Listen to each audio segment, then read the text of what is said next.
เก็บอันนี้มันกินได้เหรอวะ เอาไปอม ผัก ไหมคะ ยาใส่กระบุงแบกมาให้เมียถวายเอ้ย อะไรอีกล่ะพ่อหมออุ๊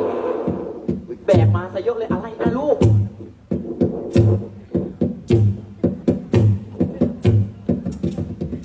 อุ๊ยอะไรแปลกๆนะลูก แล้วมาเก็บแฟงฟาก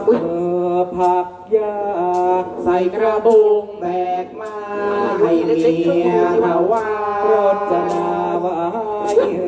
เบื่อจะตายช่างไม่อายสาวสารกำนันนาย 3 คืบ 11 เซนกูไม่ได้กูมันอีเล็กๆอุ้ยกูไม่เคยเห็นมันขนาดนี้ว่าอากาศเชียงใหม่นี่มันแต่กวามันใหญ่ดีนะว่าอ่ะแม่ใช้ไปงานไม่ได้แล้วลูกแก่แล้วเอาอีเล็กๆเอากลับไปมึงน่าจะใช้ได้เลยอีกแล้ว หม่อมฉันเอาเพคะ อะไรอีกเหรอลูกเอามาซะเยอะแยะเชียวเต็มตะกร้าเลยลูกอุ๊ยอุ๊ย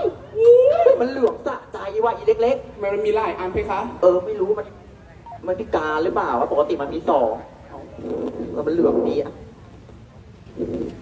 โอ้ยเป็นยังไงเพคะ อุ้ยลิปติดเอาไปอุ้ย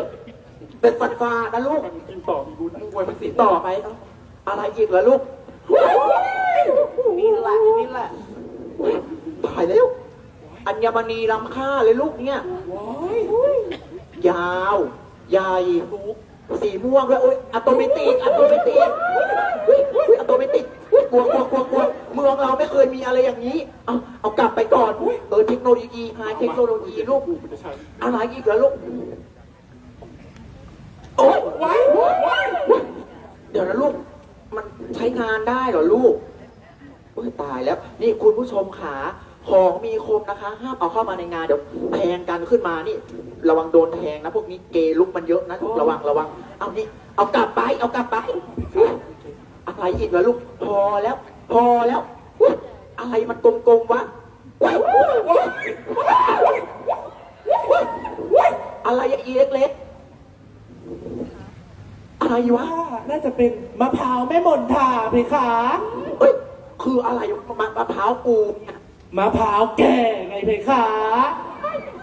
อุ้ยอีเล็กๆนี่หลายรอบแล้วนะพวกมึงเดี๋ยวจะโดนโบยอุ้ยพอแล้วแค่เนี้ยนะพอแล้วลูกเรื่องสำคัญวันเนี้ยจะมาคุยกับแม่รจนานะลูกนะพอคุยกับแม่รจนาประเดี๋ยวนะลูกนะนี่แม่รจนามีเรื่องสำคัญอยากจะคุยด้วยตั้งใจฟังให้ดีนะลูกนะ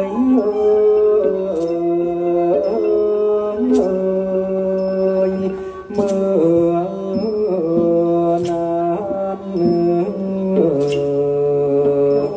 อนานมนทา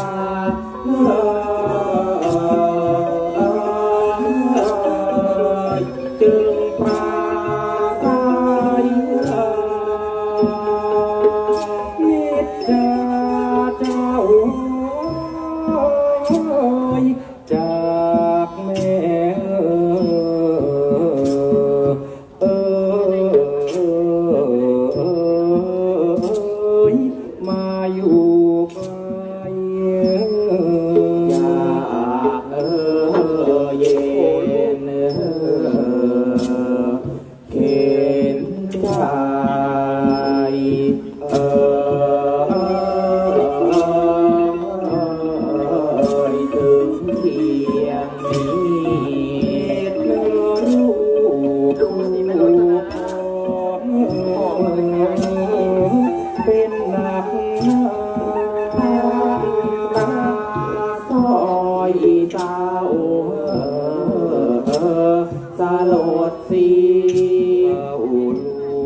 นีปิตุเร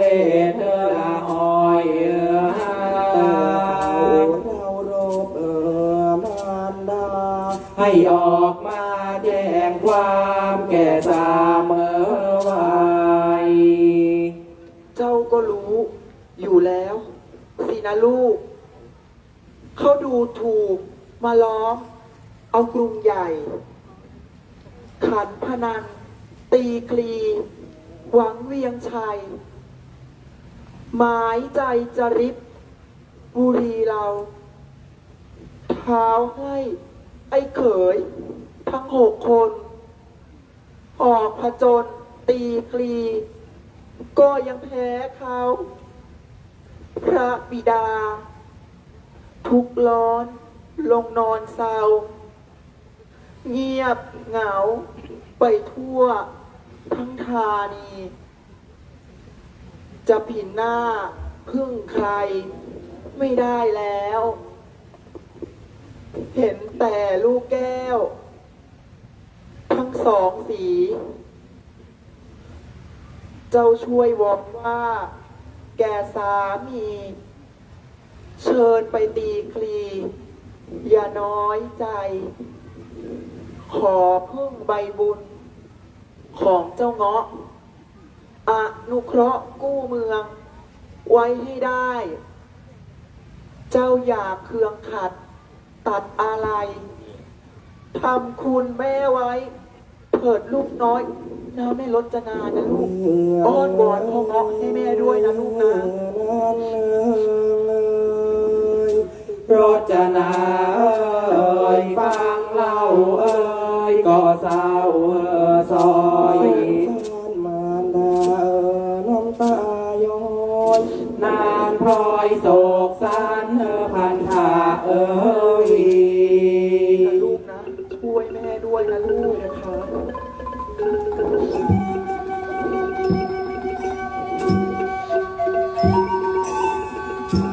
เข้า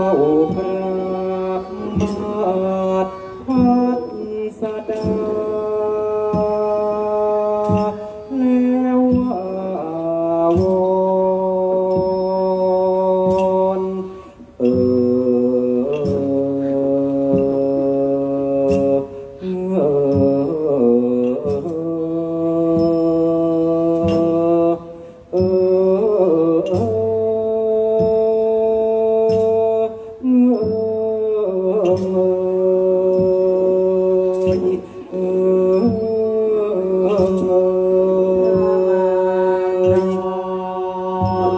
อุตสาห์มาถึงนี่พระมาจรอุตสาห์มาถึง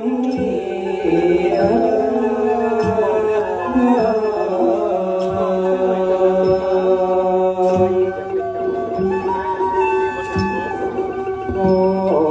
โปรดเมตตาปราณี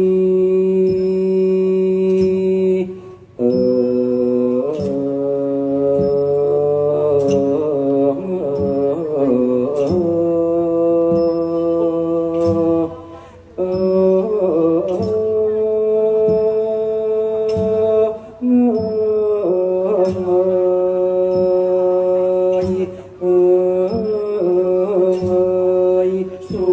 วยกู้บุรีให้พ้นภัยช่วยกู้บุรีให้พ้นภัย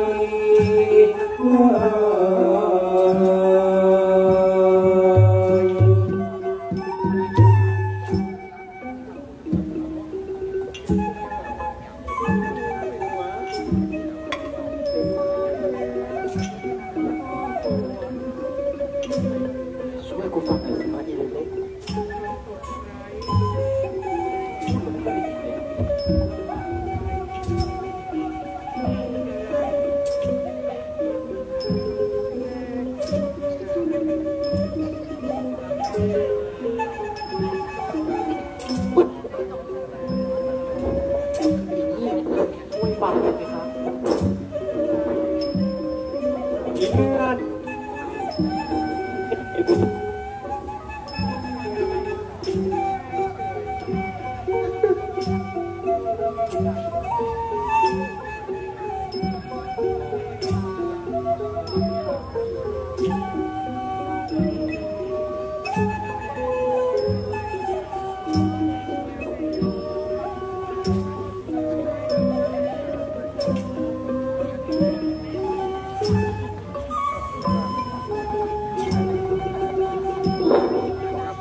ใครว่าข้าวอย่างไรไม่ลามเมื่อผ่า พ่อเงาะไม่ยอมช่วยเลยเหรอลูกคะเดี๋ยวแม่จะลองไปอ้อนวอนพ่อเงาะกับลุงก่อนนะลูกนะไม่เป็นไรนะลูกนะเพคะโอ้พ่อเงาะลูกรักของแม่ ลูกสารแม่บ้างหรือแม่น่ะ อุตส่าห์บากหน้ามางอนง้อถึงที่นี่ดูหรือทำทีเหมือนไม่สนใจแม่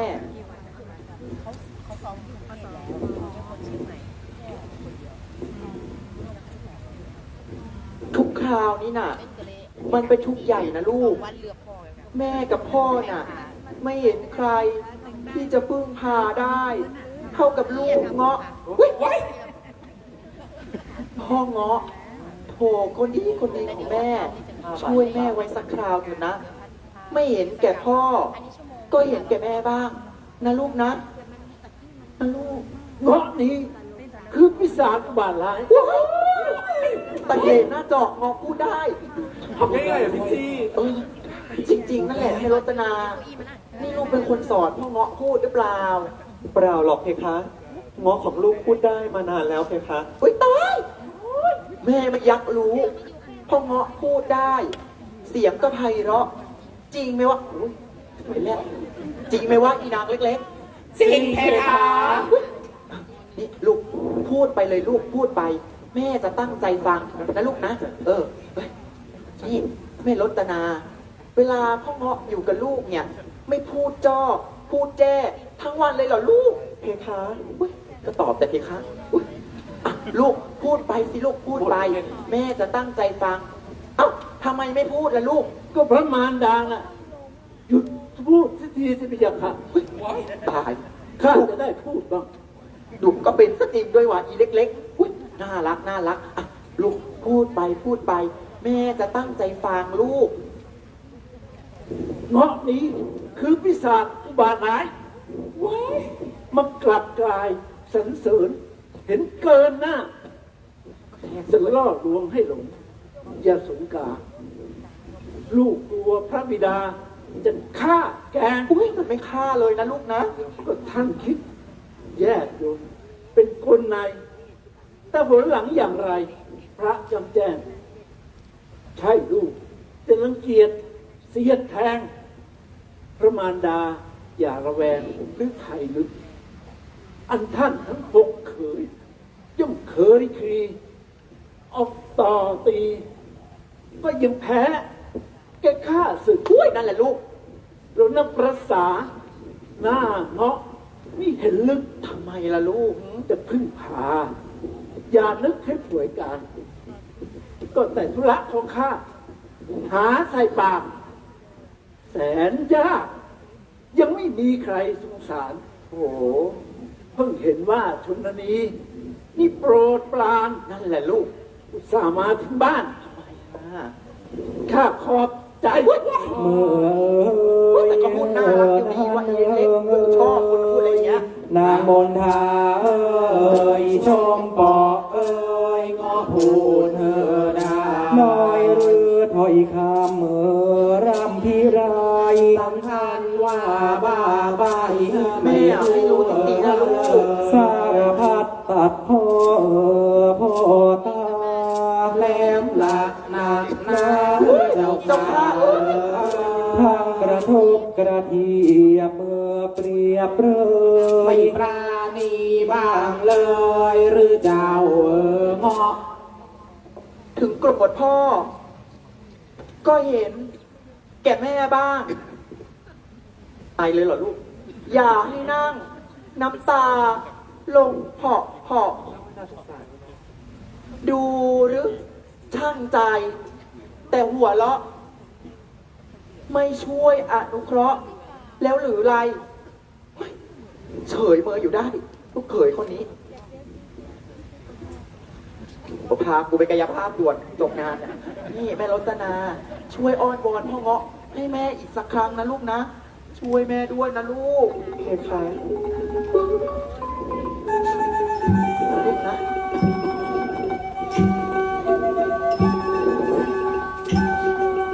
โอ้อานิจจา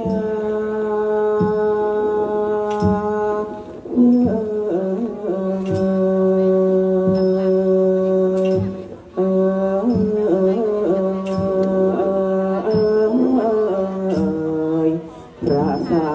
มสี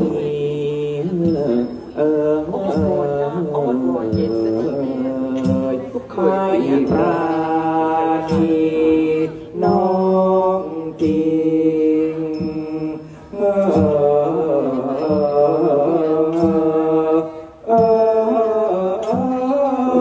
นิ่งเสีย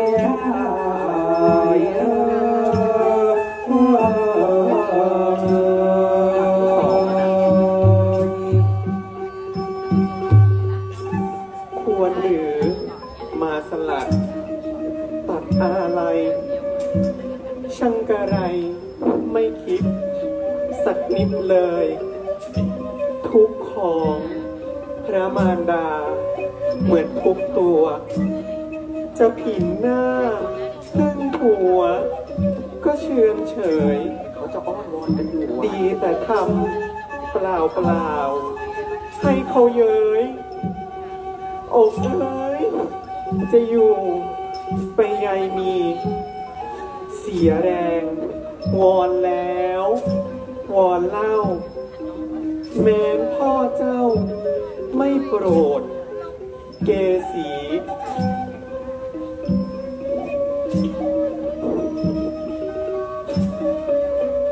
โธ่ไม่ช่วยจริง ๆ เลยเหรอคะหมอม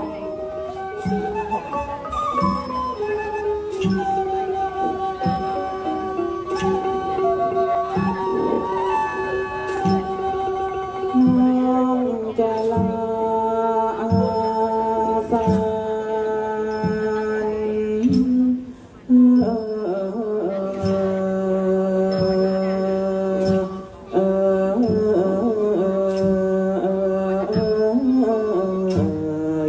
เสียวันนี้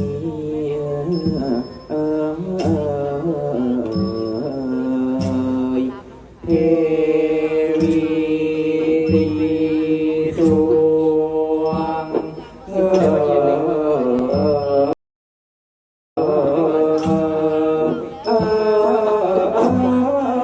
เขารำเ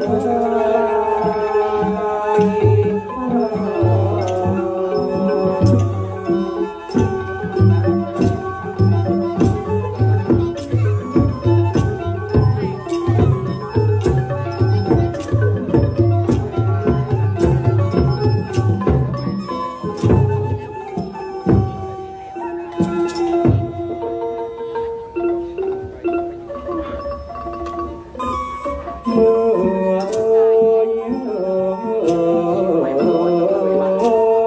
เอ่ยเมื่อนั้นเจ้าทุกข์ร้อนทอนใจใหญ่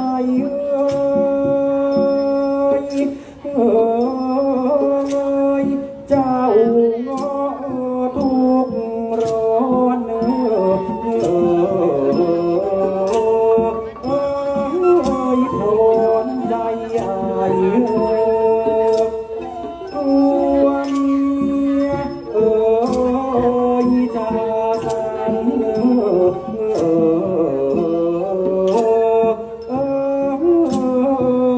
บันไลจึงลงเอาใจ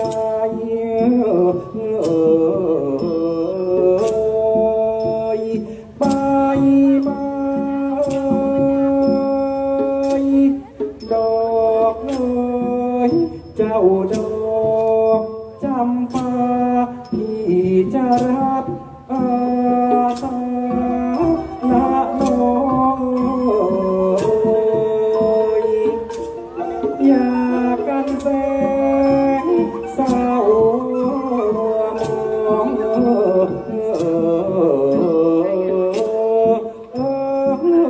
เลยน้อ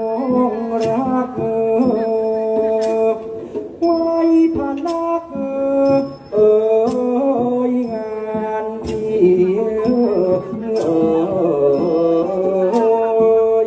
จะอาสา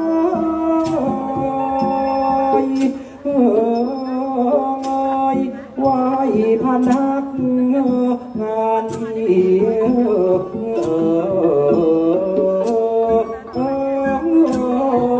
จะอาสาออกอีกพนัก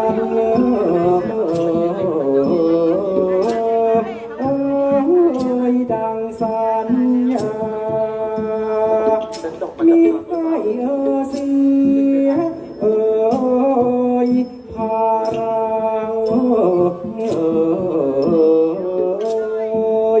ปัจจา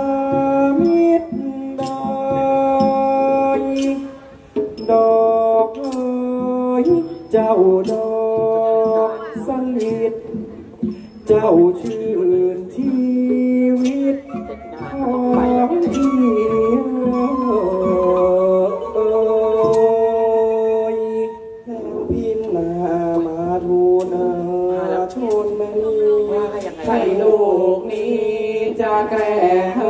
เบื่อ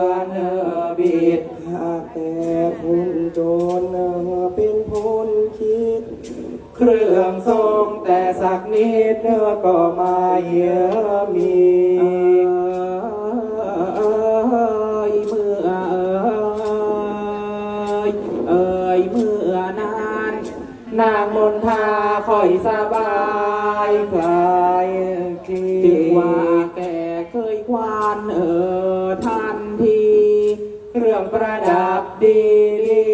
มีทองป่า เดี๋ยวจัดการให้นะนะ จึงร้องสั่งนางกำนัน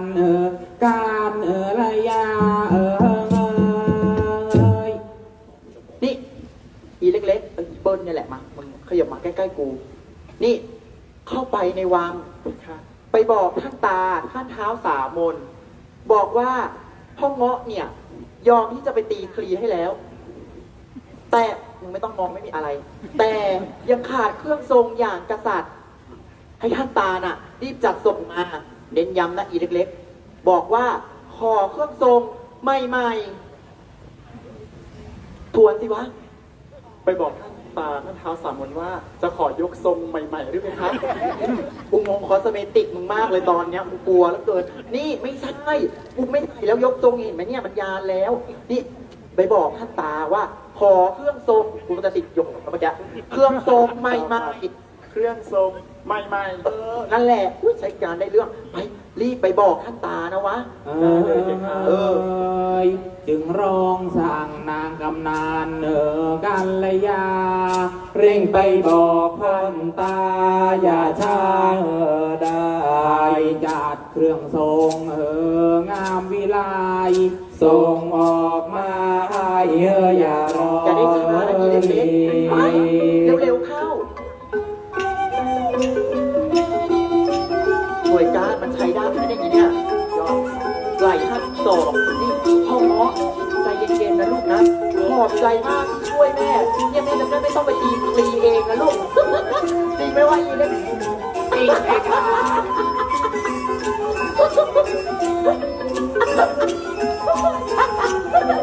บอกแม่อย่ากลับบ้านไปหาเดือดกันโท มึงดู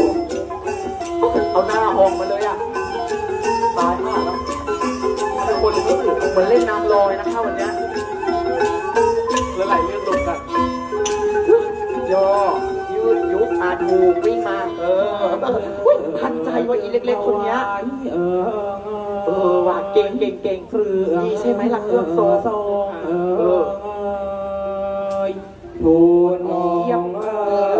ไม่คำทายไม่เสียหาผัวพระบุตรี เข้าไปบัดนี้จะดูตัว ว่ายังไงว่าอีเล็ก ท่านเท้าสามมนบอกว่า ถ้าพ่อเงาะเปลี่ยนเครื่องทรงเสร็จแล้ว จะขอดูตัวเจ้าค่ะ ๆอ๋อหรอ เจ้าค่ะ เดี๋ยวกูจะบอกเงาะให้ดีนั่งอ่ะโอ๊ยติดนี่พ่อเงาะตรวจดูสิลูกเนี่ยเครื่องทรงใหม่ๆ อย่างที่ลูกขอเลยนะลูก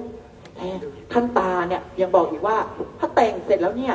จะขอดูตัวลูกด้วยนะลูกนะอ่ะรีบเปลี่ยนสิลูกลองดูสิลูกใช้ได้หรือเปล่า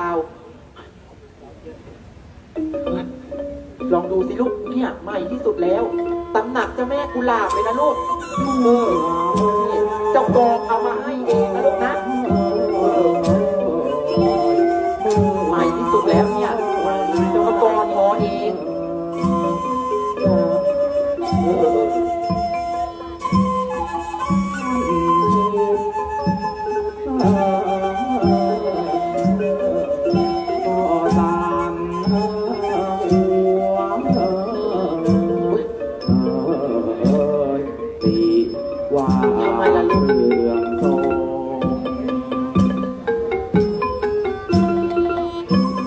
ทำไมล่ะลูก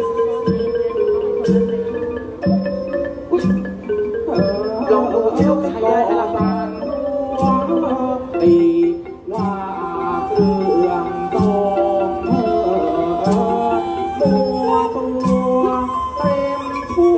วเครื่อง เออไม่เอามา ใช้ไม่ได้อีกแล้วอุ๊ยทำไมล่ะลูกแม่ดูสิวะเก่าไปเหรอวะเนี่ย เจ้ากองก็เพิ่งท้องเมื่อวาน นี่อีเล็ก เจ้าค่ะ ๆไหนบอกว่าเครื่องใหม่ไงวะ ใหม่เลยนะเจ้าค่ะ แน่ใจนะ ตัดออกจากกี่ว่าเช้าเลยเจ้าค่ะ อุ้ยไม่ได้เรื่องเลยวะนี่ เอากลับเข้าไปในวังอีกครั้งหนึ่งไปทูลท่านตาว่า อยากได้เครื่องใหม่กว่านี้ ใหม่กว่านี้อีกเลยเจ้า เอ ค่ะ อ ไป ได้เจ้า เอาเข้า ค่ะ ไปอุ๊ยเอาอีเล็กๆเอากลับไปดูสิวะมันเก่ายังไง นี่พ่อเงาะลูก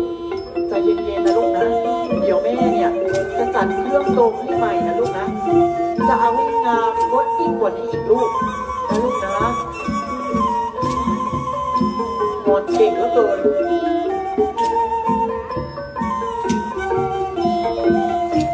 ูกเคยเก่งเหลือเกิน จริงไหมครับ พี่น้องพี่นอนคนอะไรก็ไม่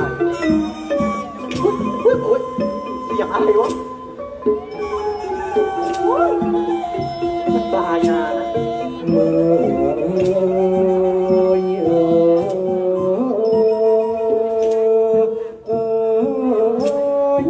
่อนั้นขันเท้าสามน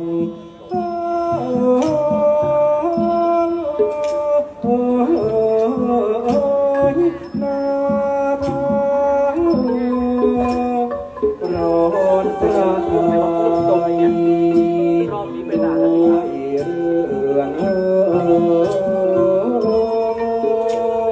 เครื่องอุราจึงเสด็จออกมา ใจเย็นๆนะลูก เดี๋ยวเครื่องกำลังจะมาแล้ว จากเพียงชายครั้นถึงจึงหยุดช่างทรงอยู่ตรงกระท่อมริมไร รจนา รจนาลูก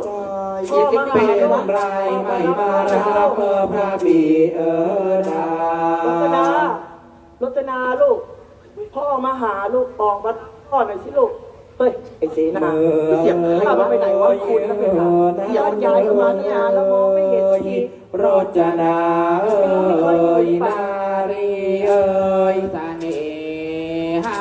แววเสียงดีดตุรงทรงศักดา จำได้ใครค่าอ ร อก จนา รับ ครั้นถึงจึงบังคมก้มกราบ มาแล้วมาแล้ว เอาข้าวของเครื่องปราดาบ ข้างมงกุฎสังวานบานพับ แล้วกับข้าวไปให้พาดสาดา นี่เครื่องทรงใหม่ๆที่ไอ้เงาะมันอยากได้ พ่อเนี่ยให้ไอ้เสนาพวกเนี้ยไปซื้อจากกาดหลวงเมื่อเช้าเลยนะอ่ะเอาไปให้มันเปลี่ยนซะพ่อไม่เข้าไปล็อกแต่พ่อจะไปรออยู่ตรงนู้นลมไม้ตรงนู้นนะอากาศกำลังดียุงเนี่ยโอ้โหตัวยังใหญ่เลยเอาไปพ่อไม่เข้าไปล็อก ไปซื้อน้ำมะนาวเพื่อ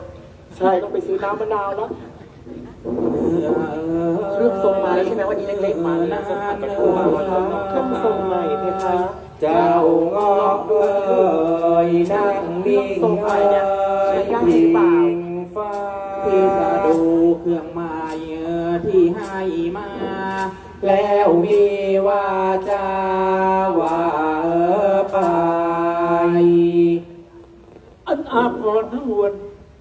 ล้วนของเก่าอุ๊ยแต่งตัวผัวเจ้า หาควรไม่ ขายหน้าข้าศึกจะย้ายภาย เอาคืนไปซะเจ้า อย่าเอามา ใช้ไม่ได้อีกแล้วเหรออีเล็กๆทำไมเราไม่รจนาเกิดอะไรขึ้นพ่อบอกว่า เป็นอาพรณ์ที่เก่าแล้วเพคะเก่าอีกแล้วอุ๊ยหาจัดการไม่ได้แล้วนะ ไม่เป็นไรนะลูกไม่รจนาไม่เป็นไรลูกนี่อีเล็กๆเอาไปดูมันเก่ายังไงเนี่ยช่วยกูดูว่าเก่าล่วงเลยนะแม่ลูกดูจะกันดูสิ นี่ วะ ไปดูสิ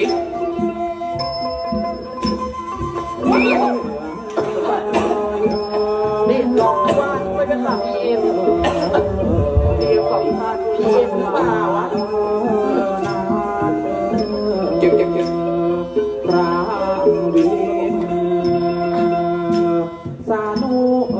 จะเอาชุดที่ไหนมาให้ใส่อีกเลยเนี่ยรู้ต้องไปดูแล้ว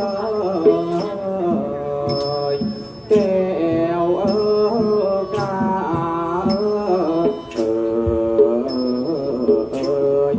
อันเชิญเครื่องทรง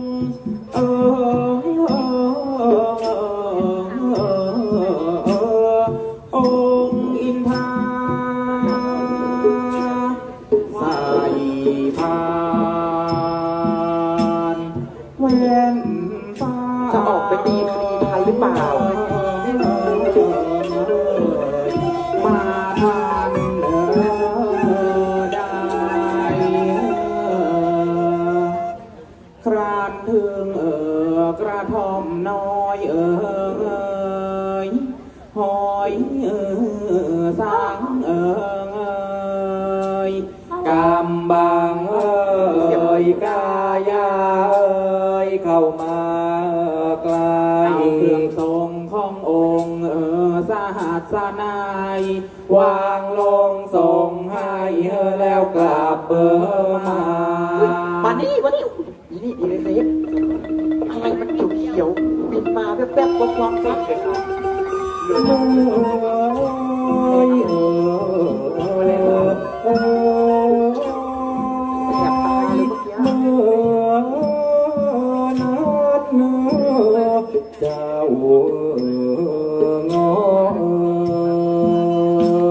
เกษ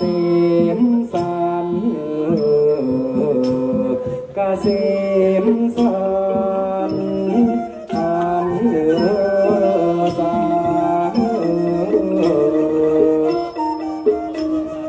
ได้เครื่องพระอินทร์พระอินทร์ดังจินดาจึงเดินเข้า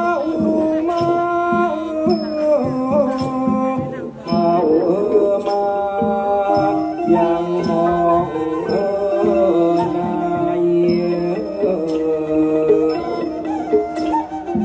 รถเชิญทานเครื่อง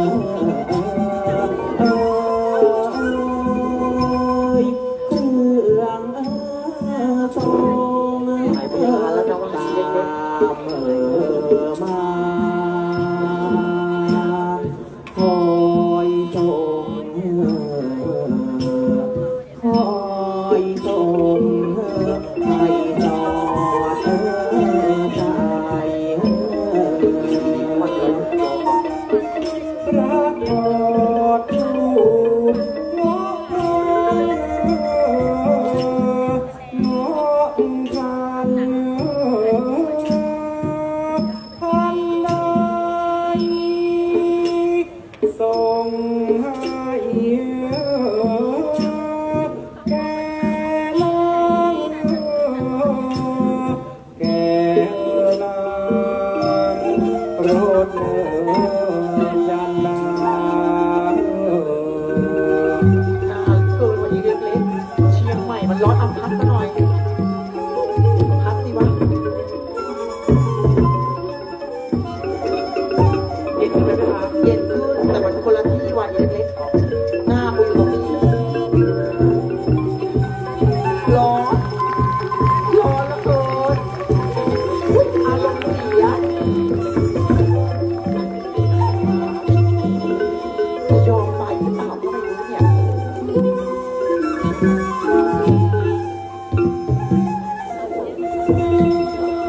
เทศทรงเครื่องประดับเมื่อชาบพาน พระสังฆเสมสารสาจึงชวนมวลนางโรจนา มากราบการมารดาด้วยใจพักจึงชวนนวลนางโรจนามากราบการมารดาด้วยใจ นี่ พั ผ่าก นโฆษณามาแล้ว เป็นยังไงบ้างล่ะลูกหืม พ่อเงาะล่ะอยู่ไหน พ่อง้อถอดรูปแล้วเพคะ ถอดรูปอะไรวะปอกเปลือกเหรอ อะไรล่ะพ่อเงาะอยู่ไหนล่ะลูก พ่อง้อนั่งอยู่ข้างพระมารดาไงล่ะ ข้างเหรอลูกไหนวะอีเล็ก นางมนทาเอ้ย ก็ไม่เห็นนี่วะ ไม่รู้จากคิดว่าเทวาสุรารัก ตกใจเถิบทักให้กรานเนื้อกรานนาง โอ้เทวดาลูกของเงาะงามจริงอุ๊ยนี่ กราบไหว้ เทวดาพี่ครับสาธุเทวดาเทวดา แล้วรอ สามตัวตรงนะพี่ครับตาเทวดาอุ๊ย ไม่ใช่เทวดาเพคะ ใครรัตนะนี่เทวดาแม่จะไหว้เทวดา เป็นพ่อง้อยังไงล่ะเพคะ เงาะไหนแล้วลูกนี่เทวดาไหว้สิลูกไหว้นี่ นางนกน้อง ไม่ใช่เทวดากระดับเพื่อรัตนาลูก ลูกสาวหยุดฉุดไว้แล้วร้องพระมารดานิ่งอยู่ไม่รู้ความลูกเคยถอดงอกงามแล้วเป็นถอดงอกเลยนางมนทาวา ฮ่ออืมชิชา เอ้ยนางมนทาวา ฮ่ออืมชิชา เอ้ยนางมนทาวา อ๋อเสียงใครวะคุณ ชา สารแกนะอีเล็ก นางมนทาวาการหรือแม่คนสื่อสำคัญว่ามีชายถอดงอเหมาะเหลือใจ นางรูปไหลรูปหลังนางม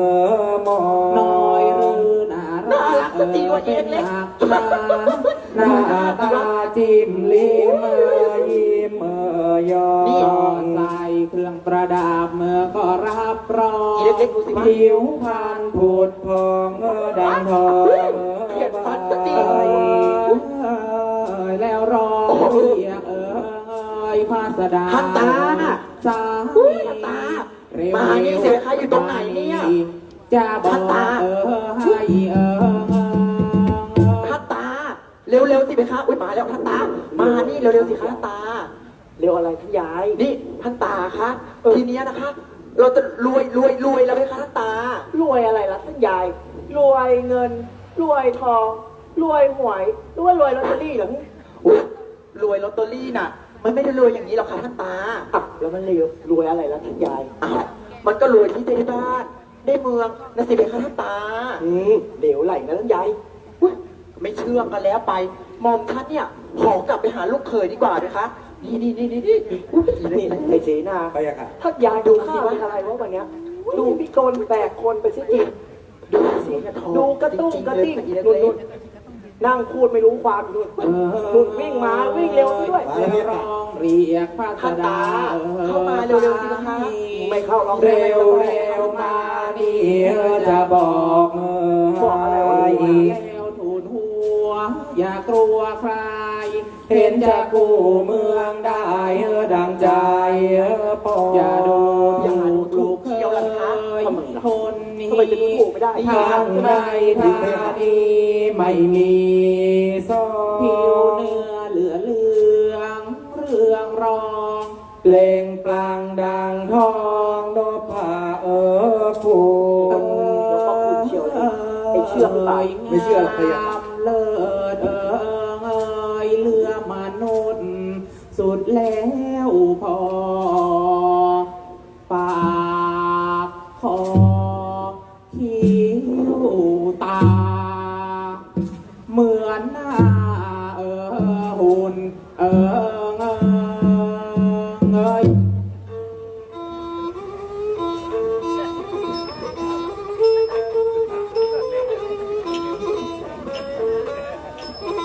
เ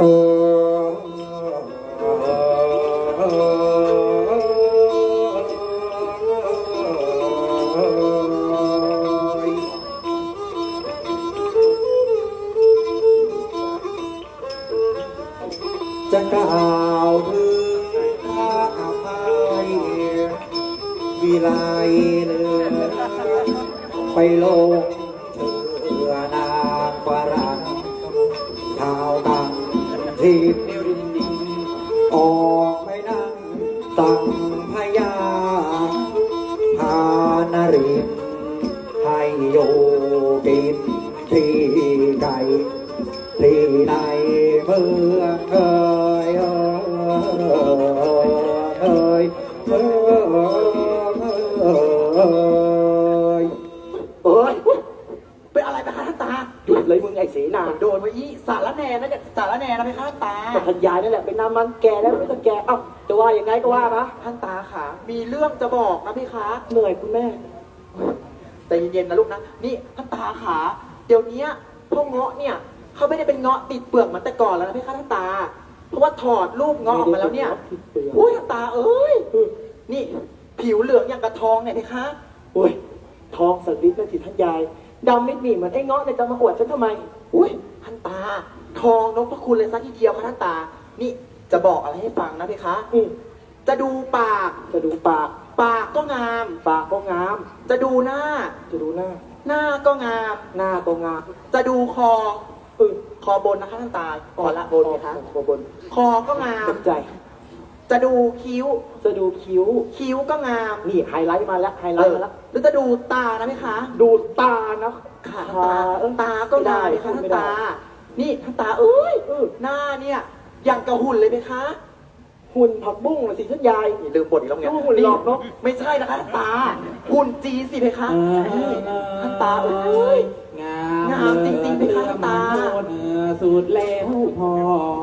ปากคอคิ้วตาเหมือนนา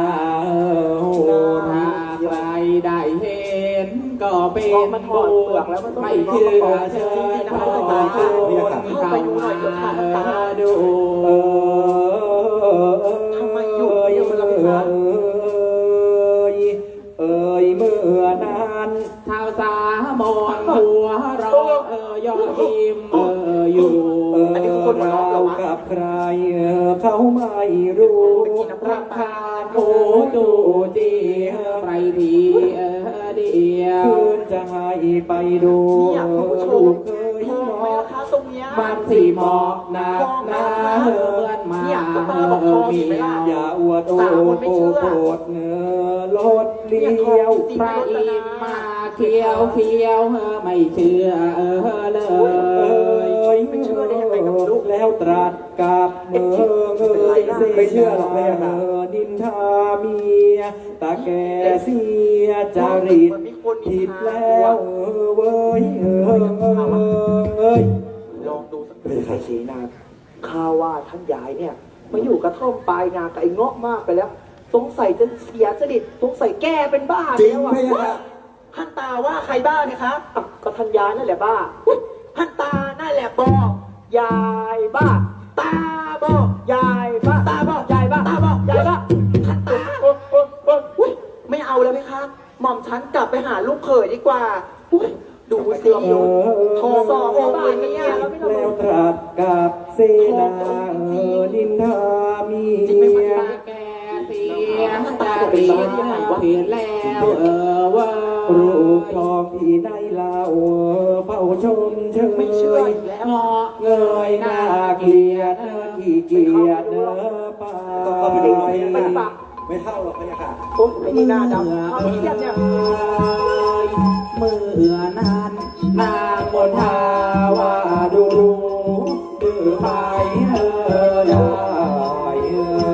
เขาจะรีบ ดูปากนะไหมคะ ฉีบหา เซ็นเซอร์ เด็กพิสเต้มึงเข้า หน้าช่างช่างอะไรไม่เชื่อเลยกลับมาหัวเราะ เจ็บคอ เยาะเย้ยข้าจะว่าใครเป็นบ้านิจา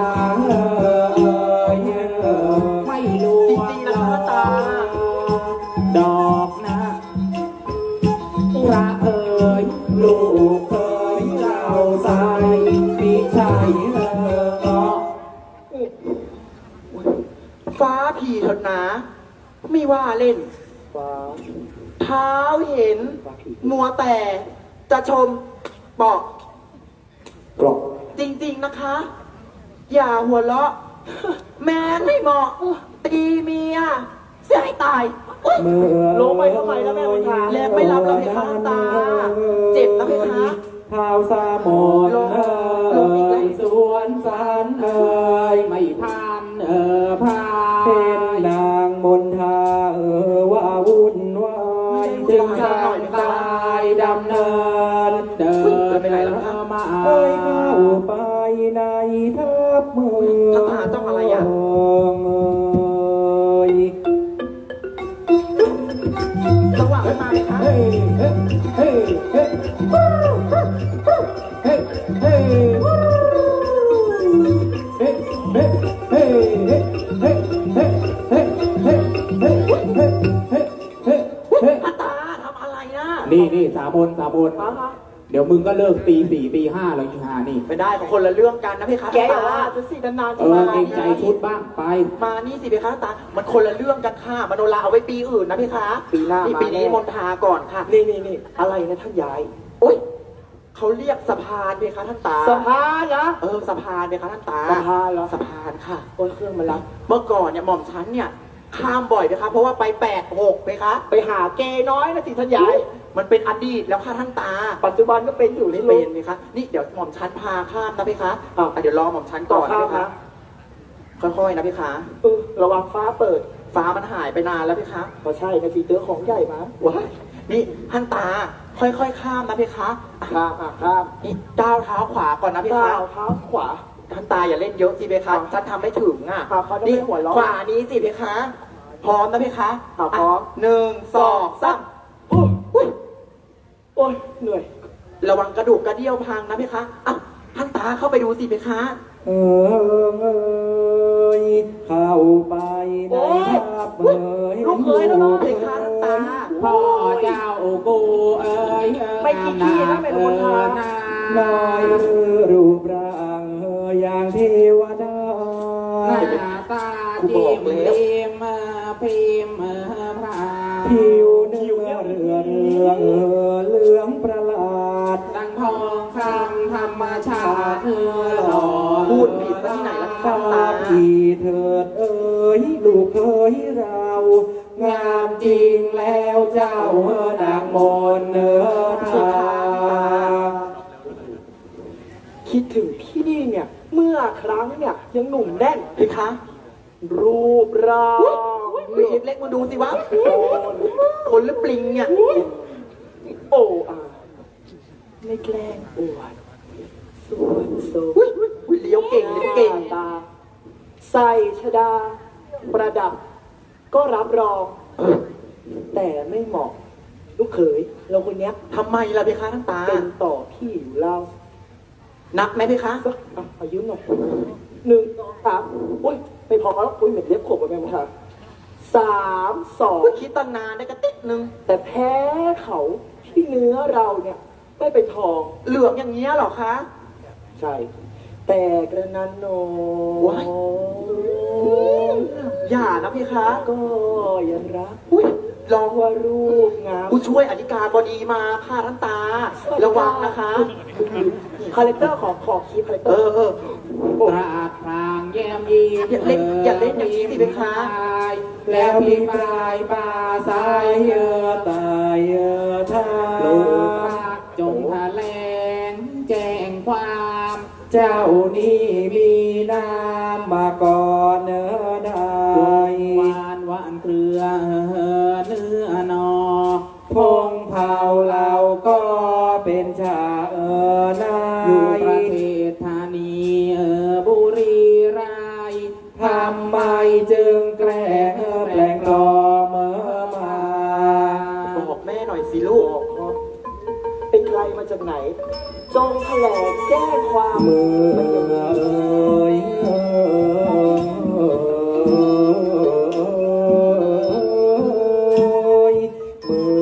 อนั้นพระสังบางคม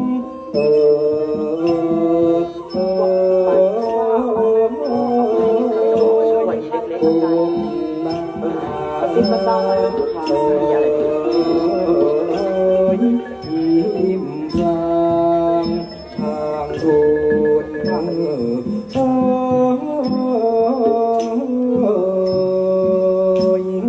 โอ้ตาตัวข้ามีชื่อ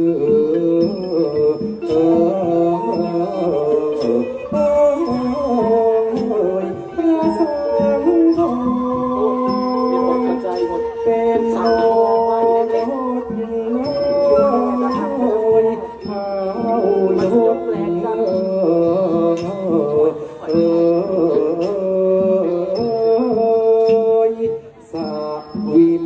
เป็นลูกเจ้านะแต่วัน ๆ พา ตา แจ้งตามความทน ต้นอะไรล่ะลูก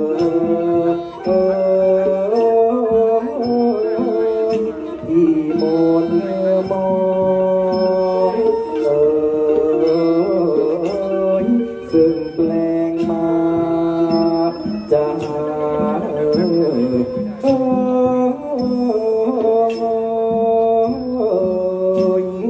ผู้ครองจงทราบฝ่าละอองโอ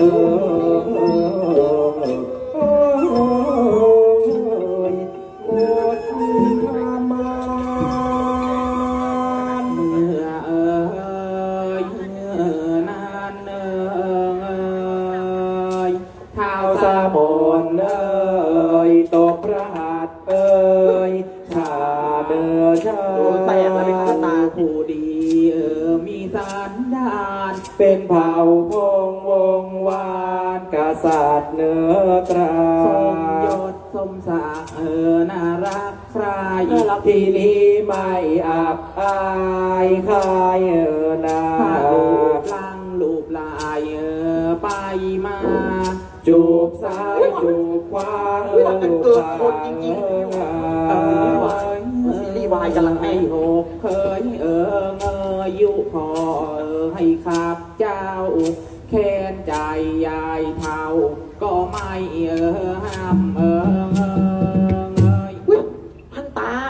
ทำไมมาพาโลเลโทษบอกฉันอย่างนี้ล่ะเพคะ ก็ท่านตานั่นแหละ เป็นคนไล่ลูกออกจากวัง ให้มาอยู่กระท่อมปลายนาเล็กๆเนี่ยนะเพคะ โอ้กะทีแรกฉันบอกให้อยู่ในรั้วในวังท่านยายนั่นแหละเป็นคนบอกให้ออกไปอยู่กระท่อมปลายนาเนี่ย อุ๊ยท่านตานี่พูดไปเรื่อยนะเพคะ เดี๋ยวจะโดนนะเพคะ เดี๋ยวก่อน ท่านยายใจเย็นๆเดี๋ยวนี้อ่ะล้อเล่นนิดเล่นหน่อยก็ไม่ได้ ไม่ได้นะเพคะ ก็หนีไปมีเมียใหม่ซะหรอก หายแล้ว ไอ้หกเคยยุพอให้ขับเจ้า ไปช่วยตาย แค้นใจยายเท่าก็ไม่ห้า ไปโทษฉันอีกแล้วอ่ะเล็ก ๆเขาเบาความไม่รู้เลยว่างามถึงเพียงนี้ว่าแล้วประคอง แต่นาง ลูก กลับเข้า รั ไปอยู่ในวังกับพ่อ ตรัสชวนองค์อาจมาเฮสีกำนันนารี กลับเข้าทานีทานได้ ปัก เห็ดเห็ดผักเห็ดผักเห็ดแปลงเอาวางเดี๋ยวที่ตามมาดาวธรรมทานเสียผู้ชมนะเป็นขันค้าสำนักงานผักเห็ดผักนะเร็วๆเล็กๆเดี๋ยวผัดที่เด็กคนอเล็กเตอร์นะคะ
ค่ะก็จบลงไปแล้วนะคะสำหรับการแสดงละครนอกเรื่องสังทองนะคะ ตอนรจนาเสียงพวงมาลัยและมนทารงกระทอมนะคะ ขอเสียงปรบมือดังๆอีกครั้งค่ะ ขอโอกาสนี้ขอเรียนเชิญแขกผู้มีเกียรติทุกท่านนะครับมาถ่ายภาพร่วมกับนักแสดงด้านบนเวทีได้เลยครับ ค่ะขอเรียนเชิญถ่ายภาพบนเวทีกับนักแสดงได้เลยนะคะขอเรียนเชิญท่านรองผู้ว่านะคะท่านผู้ช่วยอธิการนะคะ และแขกผู้มีเกียรติทุกท่านเลยนะคะ ใครที่อยากจะมอบพวงมาลัยนะคะ ให้กับนักแสดงเชิญได้เลยนะคะ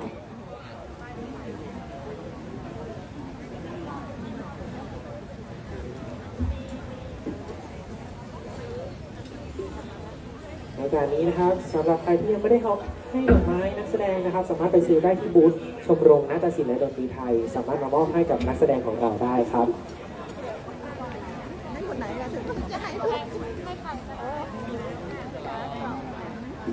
มี XC นักแสดงนะคะ เอาพวงมาลัยมาให้นะคะ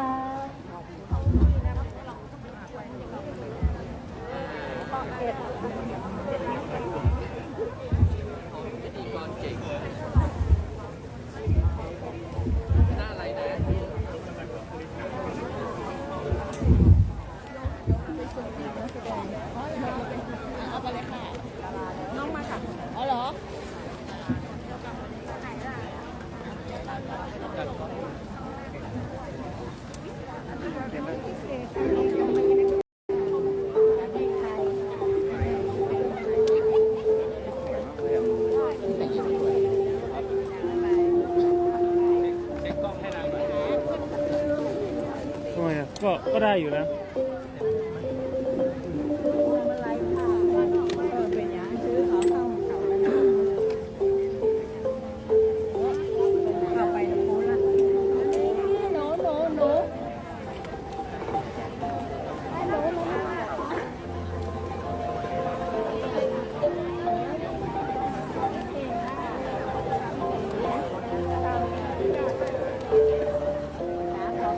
ค่ะเดี๋ยวขออนุญาตให้นักแสดงนะคะได้ถ่ายรูปสักครู่หนึ่งนะคะ เดี๋ยวรอให้มอบดอกไม้เพิ่มเติมกันนะคะ เดี๋ยวตอนนี้ขออนุญาตให้ช่างภาพเก็บรูปนิดนึงนะคะ ตอนนี้ทุกคนพร้อมกันบนเวทีเรียบร้อยแล้วนะคะ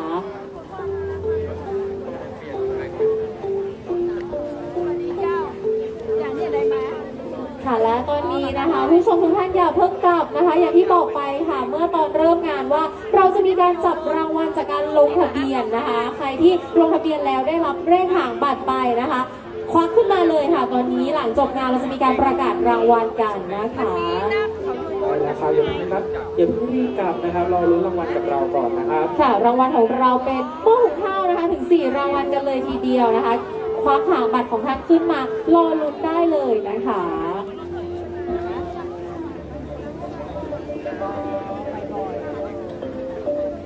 เดี๋ยวขอให้นักแสดงถ่ายรูปรวมสักครู่นะคะ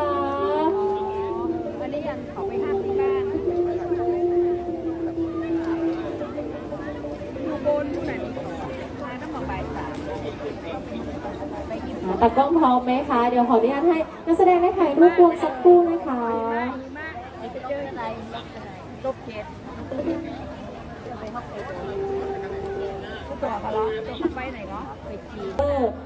คุณสิริการดาศิลปานุรักษ์และดาบสลีกันใจคอลเลกชันขอขอบพระคุณผู้สนับสนุนใจดี ที่สนับสนุนการจัดงานตะวันดอละครนอกให้เกิดขึ้นและสำเร็จรุ่ร่วงไปได้ด้วยดีในวันนี้นะคะ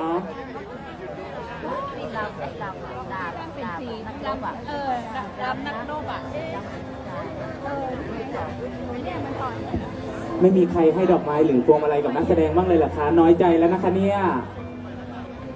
นักดนตรีเนาะพูดผิด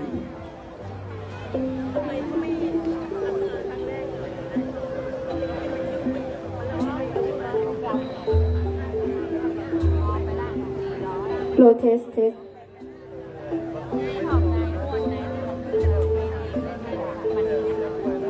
ค่ะและสุดท้ายนี้นะคะจะขออนุญาตนะคะ ขอให้ทุกท่านนะคะร่วมร้องเพลงสรรเสริญพระบารมีร่วมกันนะคะ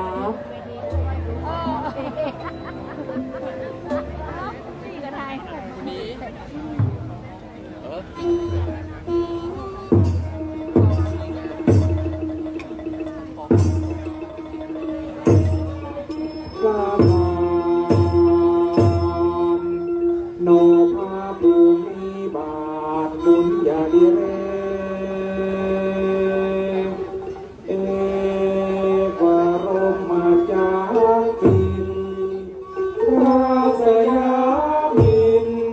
พระโยสยิ่งโยเย็นศิราเพราะพระบริบาล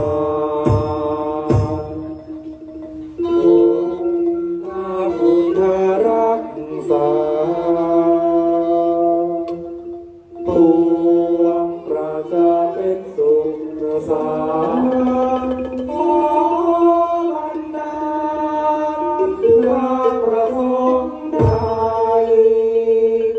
จงสริดดังหวังบริหารหรือไม่ดุจจะเท่าไว้ใจชัยโย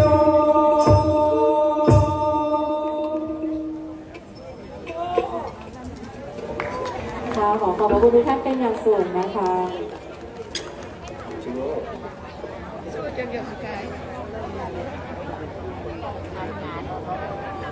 ลำดับถัดไปนะครับทางชมรมนาฏศิลป์และดนตรีไทยนะครับ จะมีของที่ระลึกเนื่องในงานตะวันรองละครนอกนะครับ ให้แก่ผู้มีคุณูปการในการจัดงานในครั้งนี้ครับ มันใกล้บ้านพี่ยังไงฝากกองไหนบ้านพี่จะเข้ากองเนี่ยลาดน้อยใจ